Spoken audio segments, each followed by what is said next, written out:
जी अस्सलाम वालेकुम। सो इंटरव्यूज़ के अंदर एक सवाल मोस्टली पूछा जाता है, व्हाट इज़ पॉलीमॉर्फिज्म।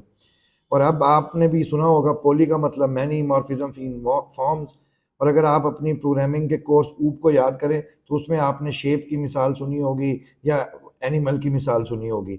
अब मैं आपको जल्दी से समझाने की कोशिश करता हूँ कि पॉलीमॉर्फिज्म है क्या। तो देखिए, अगर मैं आपसे बात करूँ ट्रांसपोर्ट की, तो आपके जहन में क्या आता है?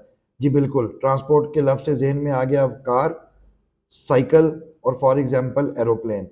अब इन तीनों चीज़ों के अंदर एक कॉमन फंक्शन है, दैट इज़ मूव का।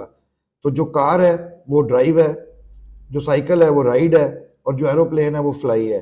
तो तीनों के अंदर मूव का फंक्शन तो होगा, लेकिन उस मूव के फंक्शन की इम्प्लीमेंटेशन तीनों में अपनी अपनी डिफरेंट होगी।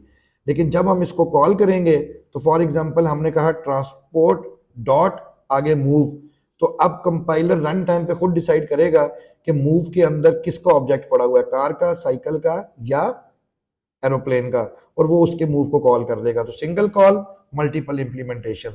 दूसरी मिसाल, आपके पास एक चीज है जी, कुक।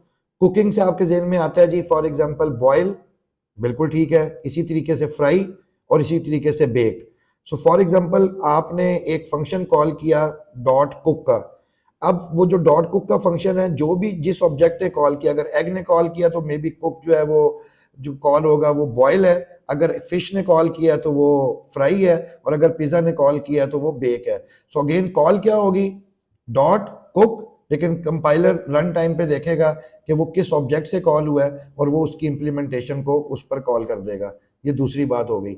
अब तीसरी मिसाल पेमेंट की है।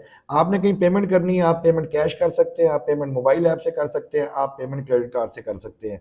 सो अब आप एक एप्लीकेशन बना रहे हैं जिसके अंदर पेमेंट की आपने फंक्शनैलिटी प्रोवाइड करनी है। सो अब आपने उससे इनहेरिट की क्रेडिट कार्ड की क्लास, इनहेरिट की इजी पैसा की क्लास, और इनहेरिट की फॉर एग्जांपल आपने कैश की क्लास। और अब आपने जब पेमेंट डॉट पे का फंक्शन कॉल किया, तो रन टाइम के ऊपर कंपाइलर देखेगा कि जो डॉट पे का फंक्शन है वो किस क्लास के ऑब्जेक्ट से कॉल हुआ है। अब पहले क्या था, वो ऑब्जेक्ट्स के नामों से कॉल होना था। अब हम क्या करते हैं, हम पेरेंट क्लास के थ्रू डॉट लगा के पे का फंक्शन कॉल करेंगे, और कंपाइलर रन टाइम पे डिसाइड करेगा कि उस पेरेंट के अंदर एड्रेस किसका पड़ा हुआ है।